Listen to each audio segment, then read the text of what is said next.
Haleluya. Mari kita berdoa sebelum kita mendengarkan firman Tuhan. Bapa, kami ucap syukur buat hari ini untuk kasih dan anugerah-Mu. Kami sudah memuji dan menyembah Engkau. Biarlah itu menyenangkan hati-Mu. Saat ini kami mau mendengarkan firman-Mu Tuhan. Berikan kami hati seperti tanah yang baik. Urapi hamba-Mu ini, sembunyikan belakang salib-Mu. Biarlah nama-Mu yang dipermuliakan. Dan biarlah isi hati-Mu yang hamba-Mu sampaikan. Terima kasih. Dalam nama Tuhan Yesus Kristus kami ucap syukur berdoa. Haleluya. Amin. Shalom Bapak Ibu sekalian.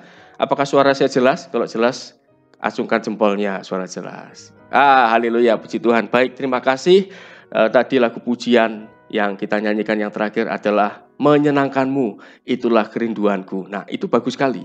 Memang kita harus seperti itu, ya. Bagaimana cara kita menyenangkan Tuhan? Tidak lain dan tidak bukan. Satu-satunya cara adalah dengan kita mengetahui selera Tuhan. Amin. Ya, kalau kita tahu selera Tuhan, dengan demikian kita bisa menyenangkan hatinya. Beberapa waktu yang lalu saya sempat baca di Facebook sebuah status dari seorang hamba Tuhan, yaitu Pendeta Cornelius Wing. Beliau nulis di Facebook bahwa seperti ini, sebaiknya gereja itu mengikuti selera Tuhan, bukan selera pasar, gitu. Nah, saya pikir ya memang harus seperti itu, Bapak Ibu sekalian. Betul ya? Dalam kehidupan kita, termasuk kita, gereja ini harus mengikuti selera Tuhan, bukan selera pasar. Nah, dan saya senang sekali nih di GBI Lentera ya, di bawah kepemimpinan hambanya Pak Gembala kita, Pastor Agung, ya, kita dibawa untuk mendekat kepada Tuhan, untuk mencari Tuhan. Ini yang utama, karena memang itu kita harus tahu apa yang menjadi selera Tuhan. Haleluya. Nah, topik kita hari ini adalah mendengar. Nah, karena itu tadi Pastor Agus tanya, Pak Heri pakai apa nih gitu ya? Ini pakai headset ya. Nah, ini sebuah contoh bagaimana kita itu mendengar gitu. Saya pakai ini supaya fokus ya, tidak mendengar suara-suara dari luar gitu ya. Nah, dalam kehidupan kekristenan kita juga sama. Kita harus pakai headset setiap hari. Tapi bukan headset kayak gini ya, yang saya pakai kemana-mana. Tapi headset untuk mendengar suara Tuhan. Amin. Ya, jadi headset itu ada dua bagian. Satu untuk mendengar, ya, jadi kita fokus dengar suara Tuhan. Lalu satu ini ada mic-nya gitu ya. Ini untuk berbicara kepada Tuhan. Jadi kita itu langsung setiap hari. Haleluya. Nah, topik kita hari ini adalah mendengar. Yaitu mendengar apa? Mendengar suara Tuhan. Yaitu mendengar suara Tuhan supaya kita apa? Supaya kita tahu apa yang menjadi selera Tuhan. Sehingga apa yang kita lakukan itu Tuhan senang. Nah, Bapak Ibu sekalian, kalau kita baca di dalam Alkitab Perjanjian Lama, barangkali saudara ingat dengan kisah mengenai Raja Saul. Beberapa waktu yang lalu saya juga pernah menyampaikan hal ini ya. Saul itu seorang raja yang dipilih ya, dan tidak main-main, dia seorang raja yang sudah diurapi oleh Tuhan.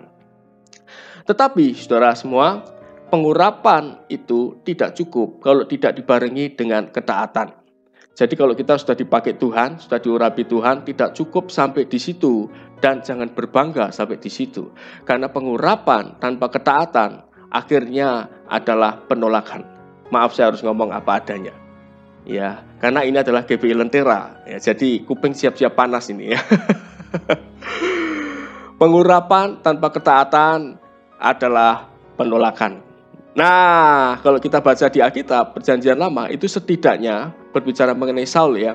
Kita lihat ada minimal 2 tindakan Raja Saul yang membuat akhirnya dia benar-benar ditolak oleh Allah. Nah, kalau Alkitab mencatat sesuatu, itu artinya sesuatu yang penting buat kita. Di situ kalau kita baca minimal 2 kali Saul tidak taat kepada Allah dan Allah menolak Saul. Ini membuktikan bahwa apa? Bahwa Tuhan itu punya selera. Seleranya apa? Dia ingin kita dengarkan. Seleranya apa? Dia ingin kita taat. Seperti itu, ya. Berarti mendengar adalah hal yang penting bagi Tuhan. Kalau ngomong, kita anak-anak Tuhan itu sudah mahir lah, sudah hebat gitu loh. Kalau ngomong itu, kalau doa kita minta sama Tuhan gitu, itu sudah terbiasa hebat.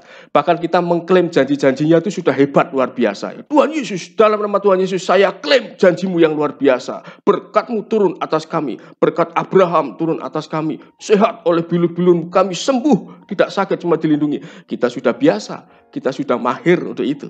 Tetapi Bapak Ibu sekalian, kalau kita sudah mengklaim janji Tuhan, apakah kita sudah mendengar terlebih dahulu apa yang Tuhan mau? Nah, inilah. Ibaratnya kalau kita pakai asuransi, kita mau klaim asuransi, tapi kalau tidak pernah bayar premis asuransinya, bisa klaim nggak satu saat? Nah, mau asuransi swasta, mau BPJS juga sama. Kalau tidak bayar preminya, mau klaim apanya? Nah, dalam hidup ini juga sama.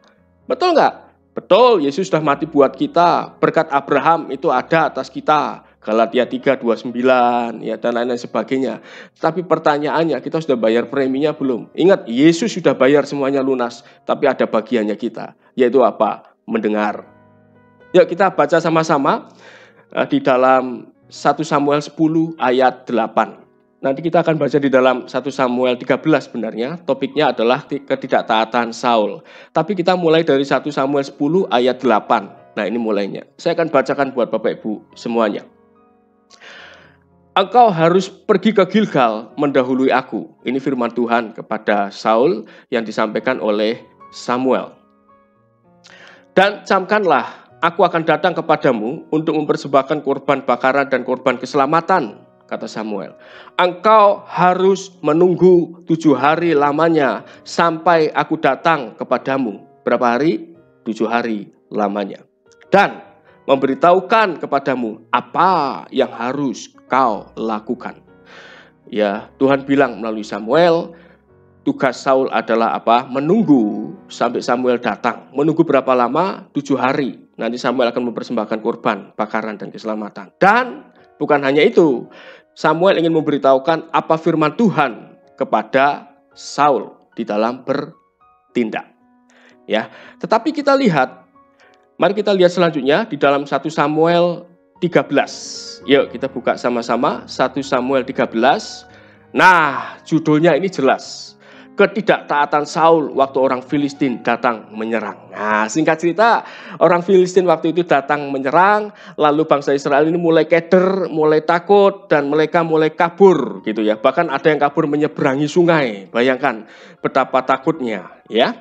Lalu kita baca 1 Samuel 13 ayat 8. Nah, ayat 7 dulu deh, 1 Samuel 13 ayat 7. Malah ada orang Ibrani yang menyeberangi arungan sungai Yordan menuju tanah Gad dan Gilead. Sedang Saul masih di Gilgal dan seluruh rakyat mengikutinya dengan gemetar. Ada yang takut, mereka terserak-serak melihat bangsa Filistin menyerang. Bahkan ada yang sampai rela menyeberangi arungan sungai Yordan. Takut sampai renang gitu loh. Ya. Lalu ayat 8. Ia, yaitu Saul, menunggu 7 hari lamanya sampai waktu yang ditentukan Samuel. Sampai di sini tidak ada yang salah dengan Saul. Betul nggak? Saul menunggu. Samuel bilang tunggu 7 hari. Dan firman-Nya mengatakan Saul menunggu 7 hari lamanya sampai waktu yang ditentukan Samuel. Sampai di sini Saul tidak salah. Tetapi lihat. Selanjutnya ada kata tetapi. Tetapi itu bahaya. Ya. Ketika Samuel tidak datang ke Gilgal, mulailah rakyat itu berserak-serak meninggalkan dia. Saul mikir, Tuhan melalui Samuel bilang tunggu 7 hari. Tapi kok pas ini sudah hari ke-7, mana Samuel tidak datang? Sehingga rakyat itu berserak-serak mulai meninggalkan Saul. Lalu ayat 9, karena Saul takut, dia memutuskan, sebab itu Saul berkata, bawalah kepadaku korban bakaran dan korban keselamatan itu. Lalu ia mempersembahkan korban bakaran. Salahnya di mana? Iya. Harusnya siapa? Samuel yang mempersembahkan. Tuhan bilang yang suruh mempersembahkan siapa? Samuel. Samuel diganti dengan iya. 1. Seleranya Tuhan. Saul tidak tahu seleranya Tuhan. Saul ini mikir, Tuhan janji 7 hari. Mau datang, Samuel datang. Tapi sampai sekarang, sampai hari ke-7 kok belum datang. Nah, inilah Tuhan. Bapak Ibu, kadang-kadang kita sudah minta tolong sama Tuhan, ya, tapi sampai harinya sudah kepepet waktunya, kok pertolongan kayaknya belum datang ya. Nah, kadang-kadang Tuhan itu mepet, tapi tidak pernah terlambat, betul nggak? Contoh. Dulu saya kan dari keluarga yang berada waktu masih kecil. Kontrakan kami seringkali habis dan pada mepet harinya tuh papa mama nggak punya uang untuk itu. Nah, kita pernah nggak ngalami hal seperti itu? Barangkali belum pernah, tapi yang sudah pernah ngalami pasti tahu ngerasain ini. Kontrak, tapi kontrakannya mau habis, ya, tinggal sebulan, berdoa sama Tuhan. Tuhan tolong, sepertinya nggak ada pertolongan nih. Masih ada waktu seminggu, masih tenang. Nah, masih ada 5 hari, masih tenang, Tuhan pasti nolong. Tinggal 1 hari, ya mulai deg-degan. Enggak deg-degan. 1 hari, kurang waktunya, kurang 5 jam lagi. Wah, tambah deg-degan. Kurang 1 jam lagi, waduh, sudah telat. Tuhan, ini mana nih pertolongan nih? Pernah nggak ngalamin? Nggak harus kontrakan apapun. Tuhan, anak saya sakit, doakan. Nggak sembuh-sembuh ya. Udah mepet. Kayaknya ini Tuhan bener apa enggak nih? Nah, saya bisa membayangkan kondisi Saul waktu itu. Ya, hati-hati loh. Tuhan itu tidak suka diatur-atur, tapi kita suka ngatur Tuhan. Maunya kalau kita doa sekarang, Tuhan jawabnya kapan? Sekarang. Ya Tuhan jawab sih jawab, tapi seleranya Tuhan tidak gitu. Makanya biarlah sesuai dengan seleramu. Munya besar, jangan munya kecil. Jangan seleramu kecil. Seleramu munya itu besar. Ini tidak gampang. Ayo. Ikut Tuhan itu gampang apa susah? Ya gampang-gampang susah. Ya gampang, ada Roh Kudus Tuhan yang memampukan. Susahnya itu nurut. Susahnya itu kadang-kadang Tuhan itu kalau nolong kayaknya mepet gitu loh. Ini beneran nolong apa enggak? Lah itu dia. Kenapa Tuhan suka mepet? Tuhan ingin menunjukkan kuasanya. Tuhan tidak mau seleranya kita, tapi seleranya Tuhan. Itu mendengar. Tapi Saul, ya secara manusia, ya inilah Saul lah. 10, bayangkan ayat 10, Samuel 13 ayat 10. Baru saja ia habis mempersembahkan korban bakaran, maka tampaklah Samuel datang. Saul pergi menyongsongnya dan memberi salam. Wah, ini dia. Baru selesai, Samuel nongol. Nah, itu hari ke-7. Telat gak Tuhan? Enggak, masih hari ke-7. Ayo. Karena di bayangan Saul itu kayak di bayangan kita pada umumnya. Kalau Tuhan janji 7 hari Samuel datang, ya setidaknya 5 hari dong udah nongol. 6 hari dong udah nongol. Lah kok sudah hari ke-7, sudah mepet, sudah kepepet, bangsa Filistin sudah menyerang, rakyat sudah mulai berserak-serak. Kok batang hidungnya nggak kelihatan ya? Kadang juga gitu nih. Kita mana ya? Waktu sudah mau habis, Tuhan belum nongol-nongol. Akhirnya bertindak sendiri. Misalnya, ya, kita butuh uang buat kontrakan mau habis. Waktu sudah mepet, aku sudah berdoa nih sama Tuhan, enggak ada. Lalu mulai mikir, cari utangan daripada telat. Cari cara sendiri tuh. Ya, padahal ingat, baru saja lalu Samuel datang, lalu Saul lihat. Ini antara perasaan bersalah dan malu enggak malu nih. Saul pergi menyongsongnya dan memberi salam kepadanya. Seolah-olah tidak salah. Halo Samuel gitu loh. Seolah-olah dia pengen ngomong, aku sudah melakukan pekerjaan Tuhan, mempersembahkan korban, aku sudah membantu kamu. Hebat toh? Aku melayani Tuhan toh? Kadang-kadang Bapak Ibu, kita sudah merasa bekerja buat Tuhan, sudah merasa melayani Tuhan, itu sudah merasa benar. Mempersembahkan korban. Apa yang salah? Loh, korban buat Tuhan kok. Apa yang salah? Tapi yang salah apa? Harusnya yang mempersembahkan siapa? Samuel. Samuel diganti? Iya. Nah itu dia.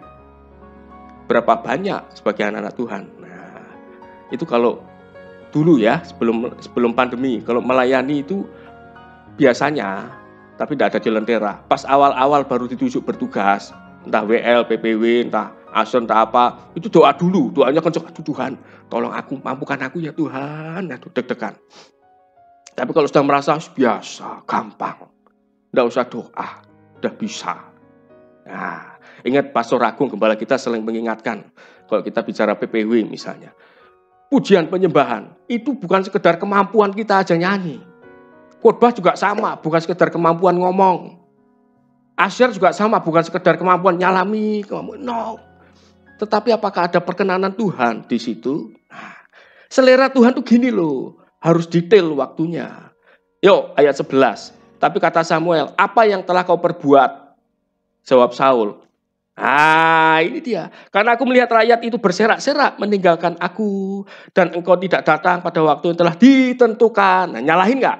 Nyalahin Samuel nggak? Engkau tidak datang pada waktu yang telah ditentukan. Ngawur ini Saul. Orang Samuel ngomongnya 7 hari kok. Itu 7 hari datang kok. Kok bilang tidak datang. Ya telah tentukan. Padahal orang Filistin telah berkumpul di Mikmas. Anak-anak Tuhan kadang-kadang gitu. Nyalahin Tuhan. Kalau kita melakukan, kita sembrono. Lah kok kamu lakuin itu? Tuhan negor. Lah Tuhan janji. Pertolonganmu tidak pernah terlambat. Lah mana? Ya sudah, aku cari cara toh. Ini kayak Sarah dan Abram waktu itu. Betul nggak? Tuhan janjikan punya anak. Belum ya? Sarah pakai caranya sendiri. Jadilah kondisi sampai sekarang ini. Ya, lahir Ismail. Ya sampai sekarang ini kondisi panjang, Bapak Ibu. Makanya, Bapak Ibu, ini saya ngomong sama diri saya sendiri juga. Saya nunjuk diri saya. Makanya jangan keminter. Kalau bahasa Jermannya itu, ojo keminter. Bahasa Jawa ya. Jangan sok pinter gitu loh. Ini saya ngomong sama diri saya sendiri nih. Makanya saya pakai ini. Supaya kalau saya ngomong, saya dengar sendiri, Bapak Ibu. Kuping saya ini dengar jelas. Saya ngomong, masuk ke kuping saya sendiri. Kadang-kadang kita merasa, oh saya harus bantu Tuhan toh. Tuhan mana belum nongol, berarti dia tidak sanggup. Tak cari cara sendiri ya Tuhan. Keminter. Jangan tersinggung Bapak Ibu. Saya lagi khotbah sama diri saya sendiri. Ini saya dengar. Nah, ya. Oke, ayat 12. Maka pikirku sebentar lagi orang Filistin akan datang menyerang. Akan menyerang, aku di Gilgal pikirnya. Padahal aku belum memohonkan belas kasihan Tuhan. Nah, sok rohani kan? Sok rohani, kan aku harus belum memohonkan belas kasihan Tuhan. Hati-hati. Kadang-kadang pakai ayat-ayat Alkitab untuk membela diri. Tapi kan janji Tuhan. Ingat, Tuhan gak bisa ditipu, Tuhan gak bisa dibohongi. Sebab itu aku memberanikan diri loh. Sok heroik toh, sok heroik kan ya. Ya Tuhan, mana pertolong? Ya sudah aku usaha sendiri. Ya, lalu mempersembahkan kurban. Lalu kata Samuel kepada Saul, ayo lihat. Samuel tidak bilang gini, oh terima kasih Saul, kami sudah membantu tugasku. Tidak bilang gitu. Tapi Samuel bilang apa? Samuel tidak bilang gini, Saul perbuatan kamu itu tidak berkenan kepada Tuhan. Tidak. Itu masih halus. Tapi Saul bilang apa? Perbuatanmu itu bodoh. Kalau bahasa Jermannya, perbuatan itu goblok. Siapa yang bilang kalau di Alkitab firman Tuhan itu bahasanya bahasa dan tanda kutip bahasa kasih seperti yang kita pahami itu. Halus, bahasanya lemah lembut. Tuhan bilang apa? Goblok. Saya lagi ngomong sama diri saya. Jangan tersinggung. Jadi kalau kita nggak dengar suara Tuhan, terus kita ngelakuin diri sendiri, Tuhan ngomong, goblok kamu. Jangan tersinggung ya. Saya tidak goblok-goblokin Bapak Ibu. Goblok-goblokin saya. Tuhan bilang apa? Goblok. Kau tidak mengikuti perintah Tuhan, Allahmu. Nah ini, yang pertama, Saul tidak mengikuti perintah Tuhan. Ujung-ujungnya apa? Sebab sedianya Tuhan mengokohkan kerajaanmu. Tapi sekarang seperti ini. Itu yang pertama. Lalu berikutnya yang kedua, 1 Samuel 15. Buka Bapak Ibu. 1 Samuel 15, ayat 18 sampai 19. Oke. Saul ditolak sebagai raja. Coba, jadi ini perintah Tuhan apa? Perintah Tuhan itu, Tuhan ingin ketika mereka menyerang bangsa Amalek, dihabisin semua orang-orang di situ, termasuk kambing dombanya. Betul nggak? Ditumpas, semua ditumpas, suruh numpas semua hewannya. Tapi Saul apa yang dilakukan? 1 Samuel 15 ayat 9. Ya, karena itu saya jarang dengar orang-orang ngasih nama anaknya Saul. Tidak ada. Nggak tahu ya di daerah sana. Barangkali orang nggak pernah baca Alkitab gitu kan. Cuma baca Alkitabnya sekilas, baru lahiran anaknya. Apalagi gembala kulnya nggak pernah baca Alkitab. Pas nggak pandemi misalnya, wow, anggota kulnya melahirkan anak. Pak Gembala, tolong kasih nama anak saya tuh. Oh, apa ya? Dia ingat, nggak pernah baca Alkitab. Saya kasih nama, Saul Immanuel Santoso. Wah, bagus, rohani. Saul ada di Alkitab ya Pak Gembala? Ada di Alkitab, ada.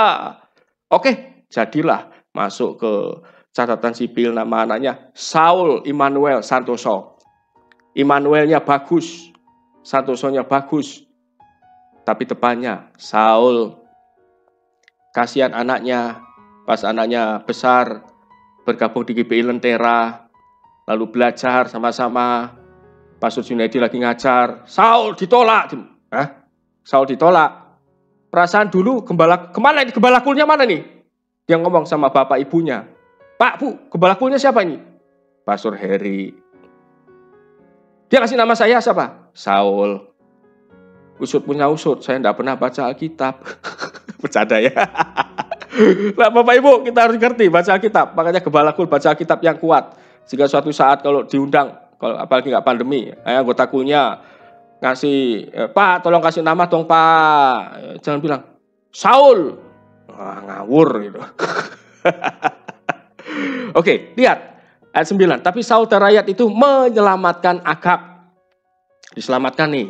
Dan kambing-kambing domba dan lembu-lembu yang terbaik dan tambun pula anak domba dan segala yang berharga, ya, tidak mau mereka menumpas semuanya itu. Tetapi segala hewan yang tidak berharga dan yang buruk, itulah yang mereka tumpas. Ini orang kurang ajar. Tuhan suruh numpas semua, tapi dia pilih-pilih. Tumpas Tuhan, oke. Pilih-pilih. Kambing domba yang jelek-jelek, aku tumpas. Yang bagus, gemuk, sehat, lumayan, bawa pulang. Sudah ngikuti perintah Tuhan belum? Sudah. Apa? Menumpas. Tapi sudah sesuai selera Tuhan belum? Belum. Tapi itu sesuai selera Saul. Tuhan bilang apa? Goblok. Jadi kalau tanya, jadi hari rumah doa ini firman apa yang disampaikan Mbak ini? Nggak tahu aku. Pokoknya ya aku ternyata tuh goblok aja. Nah ingat Gembala Kul nanti ya anggota kulnya nggak ikut rumah doa, nanti tanya Pak Gem, Gembala Kul kemarin rumah doa aku nggak bisa hadir, tentang apa ya? Aku ya nggak tahu ya. Pokoknya Pak Heri bilang ya aku ini goblok. Apa itu goblok? Ya pokoknya itu. Nah, bercanda ya. Oke, perhatikan Saul pilih-pilih, lalu akhirnya Tuhan menyesal. Yuk ayat 18.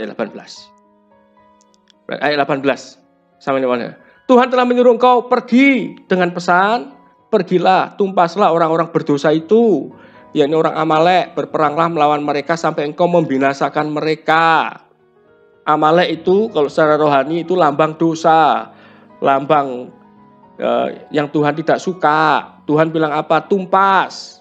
Secara rohani artinya apa? Hari demi hari kita dekat sama Tuhan. Kita mulai tumpas tuh hal-hal yang Tuhan tidak berkenan. Dosa-dosa itu, penyembahan berhala misalnya ya, dan lain sebagainya Tuhan tidak berkenan, tumpas. Tapi jangan pilih-pilih. Jangan, oke Tuhan, kalau yang ini aku tumpas. Aku tidak lagi. Tapi kalau pikiran kotor, kalau ini itu masih satu boleh ya Tuhan. Karena enak. Tuhan tidak mau itu. Tuhan tidak mau pilih-pilih. Tuhan bilang tumpas. Tumpas. Gitu loh. Terus ayat 19 coba. Mengapa engkau tidak mendengarkan suara Tuhan? Mengapa engkau mengambil jarahan dan melakukan apa yang jahat di mata Tuhan? Tuh, Tuhan bilang apa? Tadi bilang apa? Goblok. Yang kedua bilang apa? Jahat kamu. Aduh Tuhan, ini firman Tuhan hari ini kok kata-katanya tidak enak. Goblok itu sudah tidak enak. Yang kedua jahat. Bayangkan. Lalu apa kata Saul? Saul beda sama Daud. Ingat yang saya pernah share itu? Ketika Daud melakukan dosa yang besar, lalu Nabi Nathan itu negor dia bilang apa? Aku salah Tuhan, ampuni aku. Daud tidak bilang gini, salah Berseba toh. Orang aku lagi jalan-jalan di atas soto Berseba mandi. Ya mataku lihat toh. Ya enggak. Salah siapa kamar mandinya bolong? Daud bilang gitu nggak? Salah siapa Tuhan, kamar mandinya bolong. Daud juga tidak bilang, salah Tuhan toh, kok menciptakan aku kayak gini. Tidak bilang gitu. Daud cuma bilang, ya aku salah. Tapi Saul ini lihat tadi ngeles lagi. 20. Lalu kata Saul pada Samuel, aku memang mendengarkan suara Tuhan, katanya. Ini orang kurang ajar. Dan mengikuti jalan yang telah disuruh Tuhan kepadaku. Loh, dia masih bilang gitu loh. Aku dengar suara Tuhan dan mengikuti jalan yang telah suruh Tuhan padaku. Dan aku membawa Agag, raja orang Amalek, telah kutumpas. 21, dia nyalahin rakyat. Tetapi rakyat mengambil dari jaran itu kambing domba dan lembu yang terbaik dari yang khususnya tumpas untuk sok rohani, bersembunyi di hal-hal rohani untuk mempersembahkan korban kepada Tuhan Allahmu di Gilgal. Rohani gak? Itu bagus. Saul dari tadi itu inginnya apa? Seolah-olah kalau kita baca gak jeli, dia pengennya mempersembahkan korban terus kok. Yang pertama tadi juga sama, dia yang persembahkan korban. Yang kedua, mempersembahkan korban. Bagus ini seolah-olah. Tapi Tuhan bilang apa? Goblok, jahat. Mempersembahkan korbannya itu bukan goblok, bukan jahat, bukan itu. Tetapi tidak sesuai selera Tuhan. Ingat, melayani Tuhan juga sama. Kadang-kadang bukan melayaninya yang goblok dan jahat. Tetapi motivasi hati. Sesuai selera Tuhan enggak? Itu. Dan motivasinya, Saul takut kehilangan rakyat. Saul takut kehilangan kerajaannya. Bukan untuk Tuhan motivasinya sebenarnya. Perhatikan. Yang pertama tadi Saul persembahkan korban. Karena rakyat sudah berserak-serak. Takut ditinggal. Lalu kedua ini. Ya Saul mempersembahkan korban. Karena kalau Bapak Ibu baca. Dia takut ditinggal. Ya. Nih perhatikan. Ayat 24 nih. Ayat 24. Ya. Berkatalah Saul. Aku telah berdosa. Sebab telah kulangkai titah Tuhan dan perkataanmu. Sampai di sini kayaknya benar. Kok mirip Daud ya. Aku telah berdosa sebab kulangkai. Bagus gak? Ngaku, bagus. Persis seperti Daud. Tuhan, aku berdosa. Tetapi bedanya, Saul ada lanjutannya. Ini orang kurang ajar sekali lagi. Goblok dan jahat. Dia bilang apa? Ayat 24. Tetapi, makanya Bapak Ibu, jangan sering pakai tetapi. Saul ini sering pakai tetapi. Tetapi, aku takut kepada rakyat. Ya Tuhan, aku sebenarnya mau taat oh Tuhan. Aku melakukan ini. Tetapi, aku kepepet Tuhan. Tetapi, aku takut sama orang Tuhan. Tetapi, sudah waktunya pembayaran Tuhan. Sudah mepet. Perhatikan. Tetapi aku takut pada rakyat. Karena itu aku mengabulkan permintaan mereka. Lalu ayat 22, kita mundur. Ya. Tetapi jawab Samuel. Bilang apa? Apakah Tuhan itu berkenan kepada korban bakaran dan korban sembelihan sama seperti kepada mendengarkan suara Tuhan? Perhatikan, ya. Tetapi jawab Samuel apa? Apakah Tuhan itu berkenan? Korban bakaran, korban sembelihan, bicara mengenai korban. Seolah-olah yang kita berikan kepada Tuhan. Seolah-olah ya ini pekerjaan Tuhan, ini pelayanan. Tapi Tuhan bilang apa? Apakah hal-hal itu sama seperti kepada mendengarkan suara Tuhan? Sama enggak itu? Tuhan pengen bilang. Sesungguhnya kata Tuhan, mendengarkan lebih baik daripada korban sembelihan. Memperhatikan lebih baik daripada lemak domba-domba jantan. Ini yang terakhir Bapak Ibu ya. Jadi ini selera Tuhan. Bapak Ibu, bagaimana caranya supaya kita bisa tahu selera Tuhan? Intim dengan Tuhan. Saya beri satu contoh. Contohnya gini, waktu itu saya memberikan pelatihan public training. Ada peserta acara, ada banyak peserta pelatihan saya. Lalu saya diberikan makan itu nasi sama ikan gulai kakap. Enak enggak Bapak Ibu? Enak. Ikan sama ada tahu tempe. Tapi sama seorang ibu ini direktur rumah sakit, saya bilang, Bu, ikannya saya kasih ibu, saya makan tahu tempe saja. Ibu itu bilang, Bapak, kok ikannya kasih saya? Saya kasih tahu tempe saya berarti ya Pak? Ya, ini tuker. Bapak tidak suka ikan? Tidak suka Bu. Lebih suka apa? Tahu tempe. Oke, saya tidak suka ikan. Ya. Beberapa bulan kemudian, saya diundang memberikan pelatihan di rumah sakitnya. Ingat, dia tahunya saya tidak suka ikan. Pas di jamu makan siang, dia bilang gini, Pak Heri, saya ingat dan saya tahu dengan bangganya, Pak Heri tidak suka ikan. Karena itu saya sudah siapkan ayam goreng.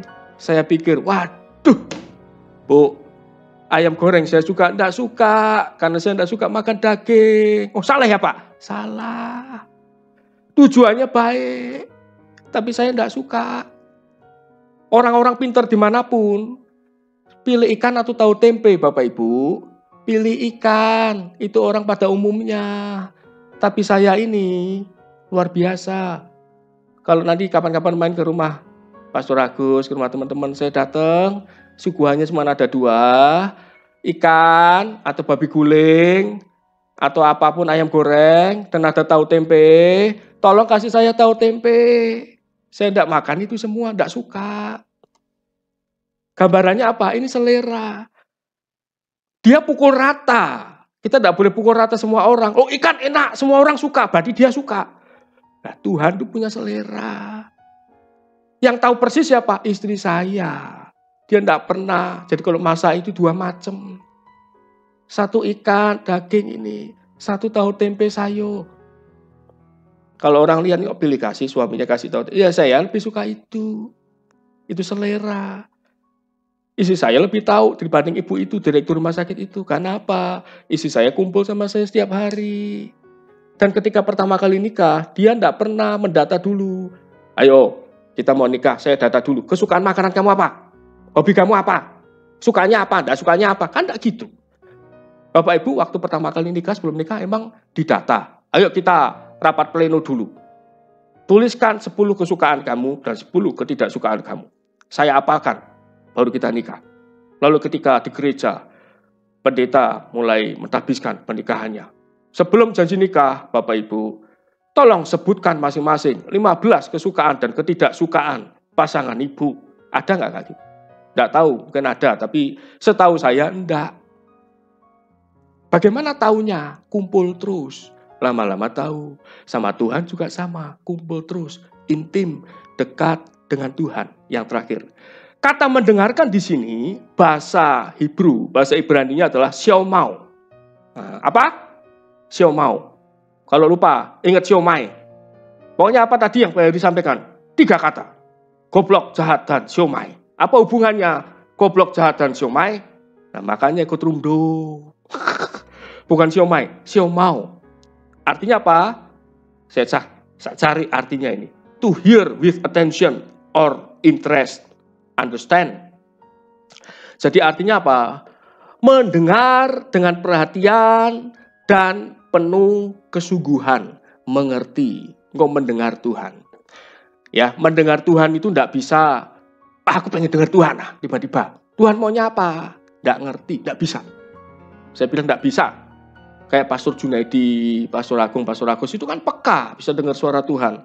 Bukan karena pengen-pengenannya, enggak. Karena setiap hari sudah bergaul karib dengan Tuhan. Bapak Ibu mau mendengar suara Tuhan? Nah, bergaul karib, intim. Caranya gimana? Doa pujian penyembahan, lalu baca Alkitab, renungkan, berkomunikasi dengan Roh Kudus. Nah itu. Ya. Dan yang terakhir, apakah saudara sudah melayani Tuhan? Atau saudara sedang melayani pekerjaan Tuhan? Apakah saudara sedang melakukan pekerjaan Tuhan? Atau saudara sedang melakukan yang sesuai dengan selera Tuhan, seperti lagu yang tadi. Amin. Kita berdoa dulu ya, sebelum saya serahkan ke Pastor Agung. Yuk kita berdoa. Bapak, kami ucap syukur buat pagi hari ini. Kami diingatkan Tuhan untuk kami memahami dan mengenal akan selera-Mu. Sebab itu yang Engkau suka. Sehingga apapun yang kami lakukan itu berkenan di hati-Mu Tuhan. Dan kami senantiasa memperoleh perkenanan-Mu. Berikan kami hati yang lapar dan haus untuk mencari Engkau. Berikan kami hati yang selalu rindu untuk intim dekat dengan Engkau Tuhan. Berikan kami hati yang lembut, yang tidak sok keminter Tuhan. Tapi tiap langkah bertanya kepada Tuhan, kepada Roh Kudus. Firman-Mu jadi rema, hamba sudah selesai menyampaikan firman-Mu, tapi Roh Kudus berbicara pada hati anak-anak-Mu ini. Terima kasih dalam nama Tuhan kami Yesus Kristus. Kami ucap syukur dan berdoa. Haleluya. Amin. Saya silakan ke Pak Gembala, silakan. Jika acara ini memberkati saudara, klik like, subscribe, dan nyalakan lonceng notifikasi agar saudara mendapatkan informasi ketika saya membagikan video-video terbaru. Dan Ingatlah selalu untuk share kepada saudara-saudara yang lain agar menjadi berkat. Tuhan Yesus memberkati.